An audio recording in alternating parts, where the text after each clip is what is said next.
Ce dessin, c'est tout simplement l'axe du temps. 21, 65, c'est l'âge. Tout simplement puisque aujourd'hui, en moyenne en France, un individu rentre dans la vie professionnelle, dans la vie active à l'âge de 21 ans, et il est censé en sortir en théorie à 65 ans, l'âge de la retraite, soit 44 ans pour se constituer une situation professionnelle, une carrière. Sachant que de 65 à 85 ans s'ouvre aujourd'hui une nouvelle période de 20 ans, pendant laquelle les gens vont avoir du temps par définition, la santé de plus en plus, et peut-être de l'argent, mais ce n'est pas gagné. Alors qu'en réalité, dans ce schéma-là, voilà un schéma qui permet à peu près n'importe qui d'être indépendant financièrement. Comment? Eh bien en allumant le décodeur et en décodant pour nos gens quelques données supplémentaires. La première d'entre elles, c'est le chiffre 10. 10%. Pourquoi? Parce que nous passons notre vie à payer les autres. Si on y réfléchit, on gagne de l'argent en début de mois, et cet argent, on va le redistribuer à monsieur France Télécom, à monsieur Carrefour, à monsieur Leclerc, etc., EDF. Et en réalité, il nous reste très certainement pas grand-chose de ce que nous avons gagné en début de mois. De la même façon, un Français sur deux aujourd'hui prend sa retraite, à l'heure où je vous parle, avec un revenu, avec un patrimoine, résidence principale inclus, inférieur ou égal à 100 000 euros. On est bien donc en présence d'une majorité de gens qui ont passé leur vie à payer les autres, puisqu'il y a de fortes chances que ces gens-là aient gagné bien plus de 100 000 euros d'argent dans toute leur carrière professionnelle. Et pourtant, c'est ce qu'ils ont su garder seulement. Et donc, c'est à partir de maintenant, on se met dans l'idée d'épargner 10% de ce que l'on gagne. On continue à payer monsieur EDF, l'eau, l'électricité, le gaz, France Télécom, etc. Néanmoins, on commence à se payer à partir de maintenant. Et première bonne habitude, se payer 10%, et je vous encourage pour ceux qui ne le font pas à le faire, ne le faites pas pour moi, faites-le pour vous, pour votre trajectoire financière, pour votre famille, pour l'inspiration que vous allez générer et les moyens et la vie que vous allez vous créer. En se payant 10%, mais qu'est-ce qui se passe? Je vais prendre un exemple très simple. Le revenu médian en France est de 1 500 euros. Ce qui veut dire médian, 50% des Français gagnent moins que 1 500 euros, 50% des Français gagnent plus. Donc en prenant 1 500 euros de revenu médian en France, en épargnant 10% de cette somme, nous arrivons à 150 euros. Et 150 euros épargnés sur 44 ans, en l'occurrence de 21 à 65 ans, ça va nous faire de l'ordre de 55 à 60 000 euros épargnés, à un taux d'intérêt égal à 0. Est-ce qu'avec 58 000 euros, j'ai résolu le problème d'indépendance financière? Certainement pas. En revanche, est-ce que ce que j'avais fait était inutile? Eh bien, c'est un petit peu comme planter des graines. Si je plante des graines ici sur du carrelage, forte chance que les graines ne poussent jamais. Est-ce que parce que ce sont des mauvaises graines? Non, c'est parce qu'en fait, elles sont plantées au mauvais endroit. Je fais 3 mètres ici, et dans le jardin, ces mêmes graines donneront un résultat. Et plus je laisserai le temps passer, plus ce résultat se développera, et de quelques graines, j'aurai des champs entiers de récolte. Un petit peu la même idée. Si maintenant, au lieu de le mettre à 0% d'intérêt, et on pourrait se dire à 0% d'intérêt, c'est absolument absurde, on a passé l'âge de mettre dans la tirelire qui ne rapportait rien. Bon, et donc vous le mettez où? Les Français mettent leur argent où en priorité? Sur le livret A. Et le livret A aujourd'hui, c'est moins que l'inflation. Alors je vous parle, c'est aux alentours de 1,25%, quand l'inflation est certainement au-dessus de ça. Autant dire qu'on est bien en présence d'une solution où les gens sont en train d'épargner à 0% par rapport à l'inflation. Ils n'avancent pas, ils reculent, comme diraient les Japonais. Alors que si maintenant, je vais prendre ce chiffre, parce que je veux là aussi garder mon 10% mnémotechnique, vous vous rappelez. Et l'idée, c'est de creuser l'esprit, en tout cas de déranger les gens suffisamment pour leur dire, et si on le plaçait à 10%, qu'est-ce qui se passerait? Et en l'occurrence, de leur dire, pensez-vous qu'un tel placement puisse exister? Si on le plaçait à 10%, qu'est-ce qui se passerait? Il se passerait forcément qu'on aurait beaucoup plus, mais combien plus? Puisqu'on a toujours mis aux alentours de 58 000 euros de côté. Eh bien, en les plaçant à 10%, on obtient un capital qui s'écrit de cette façon-là. 1 million d'euros. 1 million d'euros, c'est un gain du loto. Là, en termes d'indépendance financière, ça va un petit peu mieux. Certainement 2, 3, 4 000 euros de revenus par mois, rien qu'en prenant les intérêts. Mais le plus intéressant dans ce schéma, et c'est ce qu'on ne voit pas au premier regard, ce n'est pas ce montant-là qui est un gain du loto finalement. Plus intéressant encore, c'est le fait de se dire que finalement, quelqu'un qui a épargné 10% de ce qu'il gagnait, autrement dit, il a gardé 10% de ce qu'il a gagné, et il l'a placé à 10%, tout simplement, il est à la tête d'un capital. Sauf que ce capital est plus important que ce qu'il a gagné pendant toute sa vie professionnelle. Quelqu'un qui gagne 1 500 € par mois va être aux alentours de 800 000 € sur une carrière professionnelle. Et là, on est en train de parler d'avoir sur un compte de côté plus que ce qu'il a gagné pendant toute sa vie professionnelle. L'illustration de la fameuse phrase, alors pas celle qui a rendu Monsieur Einstein célèbre, alors pas Franck mais Albert, la phrase c'était que les intérêts composés sont la découverte mathématique la plus importante de tous les temps. Et là on illustre cet exemple en montrant à quel point les intérêts composés, autrement dit un capital qui fait des intérêts, et je laisse l'année suivante ces intérêts refaire les intérêts, ce qu'on appelle l'effet boule de neige, ou plus communément les intérêts composés. La magie des intérêts composés, c'est que la plupart d'entre nous n'avons pas appris à l'école que placer son argent à un intérêt composé, j'ai mis 10%, mais rassurez-vous, à 5% ça marche aussi les intérêts composés, on est bien d'accord. C'est toujours la même mécanique et c'est toujours la même accélération qui se produit. Ce qui se passe, c'est que les 10 premières années, vous voyez, l'évolution, elle n'est pas flagrante. En revanche, les 10 dernières années, l'évolution est flagrante. La plupart du temps, et c'est un petit peu l'image de l'agriculteur, nous allons semer pour récolter dans la foulée. Et autrement dit, nous avons un comportement, une attitude financière qui là aussi n'est pas très logique, en tout cas n'est pas optimale. On parle de la crise à bon dos, on se fait plus de mal, nous-mêmes que la crise nous fait de mal. En l'occurrence là, quand on épargne et qu'au bout de quelques temps on retire ce qu'on a épargné, c'est un petit peu comme un agriculteur qui sèmerait des graines, une récolte, et qui n'attend pas que la récolte pousse pour creuser, pour voir si la récolte est toujours là, ou pour chercher absolument à creuser dans la terre pour voir si à tout hasard quelques fruits ou quelques légumes seraient en train de se dissimuler. Il est en train de tuer le processus, et en tout cas en train de le freiner ou de le ralentir ou de purement l'annuler. C'est exactement la même idée. Idée toute simple et schéma tout simple financier, c'est d'éduquer les gens qui sont autour de nous à comprendre ce schéma, à comprendre cette logique des intérêts composés, à comprendre le fait que s'ils se payent en premier, ils se mettent dans une situation où d'ores et déjà, et dès le moment où ils ont pris la décision, c'est-à-dire de suite, ils sont en train de changer la trajectoire financière dans laquelle ils sont. Petit écart, gros résultat.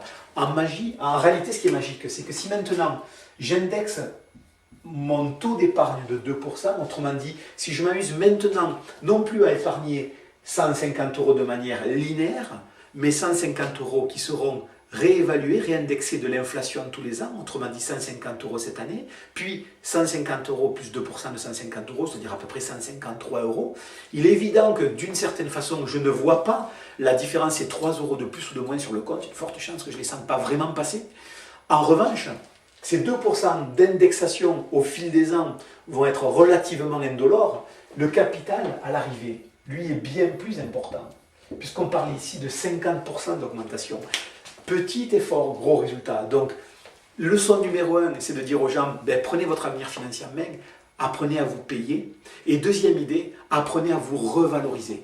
Chaque début d'année, c'est l'occasion de faire des vœux, de prendre des bonnes résolutions. Et pourquoi pas se revaloriser? Et pourquoi pas estimer que l'on vaut beaucoup plus cette année par rapport à l'année dernière? Et plutôt que de le dire, le faire. Car rappelez-vous ce que disait ma mère, ce que tu sais et que tu ne fais pas, tu ne le sais pas. À bientôt les amis. Vous vous rappelez sur une précédente vidéo, nous avions vu les vertus de se payer en premier, d'épargner au moins 10% de ce qu'on gagnait et de réindexer cet effort d'épargne de façon à ce que de petits efforts ou de petites réévaluations fassent une grosse différence à l'arrivée. Aujourd'hui, nous allons un petit peu plus loin, puisqu'il serait légitime de se poser la question, de se dire, d'accord, tu as dit tout à l'heure, d'épargner à un taux de rendement élevé, tu as dit d'épargner à 10% par an. Et on peut effectivement s'interroger et de se dire, mais bon sang, comment est-ce possible? Eh bien, ce qu'on va voir aujourd'hui, c'est tout simplement un dessin qui met en avant une logique toute simple là aussi d'éducation financière qui manque, qui est de savoir et de comparer, en l'occurrence, un premier investissement, un fonds A, qui réaliserait 100% d'augmentation, disons, sur 10 mois. J'aime bien les 10 en ce moment, vous avez remarqué. Hein. Donc, sur les 10 mois, 100% d'augmentation. Et puis un fonds B, qui lui, va faire quelque chose qui ressemble à ça, et qui réalise à la fin 10% d'augmentation. Autrement dit, on est bien en train de comparer deux investissements sur une même période. Le premier réalise 100%, le deuxième réalise 10 fois moins. Et c'est un peu comme si on comparait deux voitures qui finalement font la course. une 2 chevaux avec une Porsche, ben, vous allez avoir un faux départ de la 2 chevaux à l'occurrence, puisque non seulement elle va 10 fois moins vite, mais surtout, plutôt que de partir dans le sens du départ, elle part dans le sens contraire, on va dire en marche arrière plutôt qu'en marche avant. Et donc, il serait tentant de se dire, bon, mais ok, j'ai bien compris que ici, l'investissement le plus intéressant, c'est le fonds numéro 1, le fonds A, qui réalise 100%. Puisque forcément, si j'ai 1000 euros à investir, mes 1000 euros dans le premier cas vaudront 2000 euros, ils auront doublé, 100%, alors que dans le deuxième cas, mes 1000 euros placés à 10% deviendront 1100 euros. Et pourtant, il y a une illusion financière là aussi, comme les illusions optiques pour les magiciens de Las Vegas, il y a une illusion financière. L'illusion financière, c'est tout simplement de se dire que le fonds B peut être plus intéressant que le fonds A. Et dit comme ça, là aussi, le décodeur est toujours éteint. Aucune raison, a priori, de me croire, ou en tout cas aucune raison de mettre en pratique ça, puisque très certainement, c'est le fonds A qui est de loin et toujours dans tous les cas le plus intéressant. Eh bien, en réalité, il y a un cas dans lequel le fonds B est plus intéressant. Alors ça tombe bien parce que le fonds A, c'est un pays, vous avez vu, où il fait toujours soleil, hein, où tout ne fait que progresser, que des bonnes nouvelles. Et un endroit où il fait toujours soleil, ça s'appelle un désert, c'est juste invivable. Alors que dans le cas du fonds B, on se retrouve en situation de quelque chose finalement qui est un coup ça va et un coup ça va pas, qui est tantôt dans le positif, tantôt dans le négatif. Ça ressemble un peu plus à la vraie vie, me semble. Et donc ça m'arrangerait de savoir si finalement le fonds B était plus intéressant que le fonds A, parce que le fonds A c'est un fantasme, c'est une illusion, ou c'est en tout cas quelque chose qui est difficilement duplicable et durable dans le temps, alors que le fonds B, nous y sommes en permanence, c'est le cycle de la vie. Eh bien, dans le fonds B, on peut gagner plus d'argent que dans le fonds A si on s'y prend d'une seule façon. Et cette façon, c'est tout simplement le fait d'investir, non pas en une seule fois, puisqu'en une seule fois, 1000 euros deviendront 2000 euros, qu'on le veuille ou non, contre 1100 euros, mais en investissant en plusieurs fois, en saucissonnant. Mais 1000 euros sur 10 mois à raison de 100 euros par mois. Là, on peut se dire, tiens, c'est bizarre, mais en investissant mes 1000 euros, 100, et au bout de 10 mois, j'ai bien investi 1000 euros, quand même surprenant que le fonds B fasse mieux que le fonds A. En réalité, oui, le fonds B va faire une rentabilité de 37%, alors que le fonds A va faire une rentabilité de 31% en investissant mes 1000 euros, 100 euros par 100 euros. Comment est-ce possible? Et surtout, comment peut-on l'utiliser dans nos vies à nous, concrètement, à partir de maintenant? Eh bien, je vais faire un focus là-dessus. Vous voyez cette courbe qui est en fait une courbe en U, autrement dit quelque chose qui augmente, qui diminue et qui augmente, mais qui finalement reste au même niveau.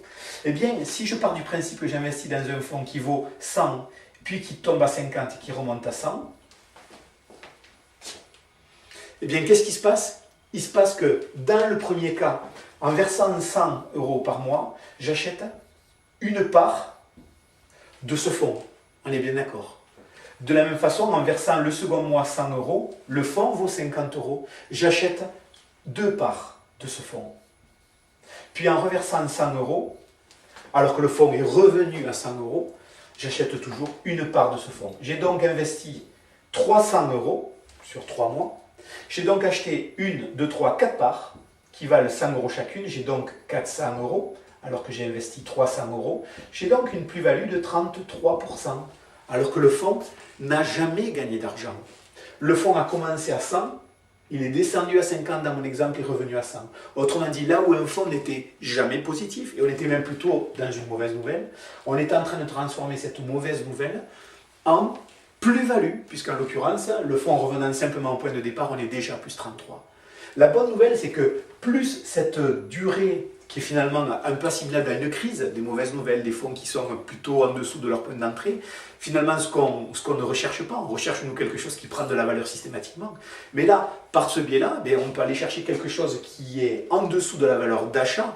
La seule condition, c'est que ce point-là retrouve son point d'entrée tôt ou tard. C'est pour ça que je vous le déconseille de le faire avec des actions, car si j'achète de l'Eurotunnel, des exemples que connaissent bien les Français, du Natixis ou des bancaires, ou peu importe, des actions quelles qu'elles soient, je n'ai absolument aucune certitude d'avoir rendez-vous tôt ou tard avec le point d'entrée. Les gens qui ont acheté de l'Eurotunnel, bon courage pour retrouver le point d'introduction.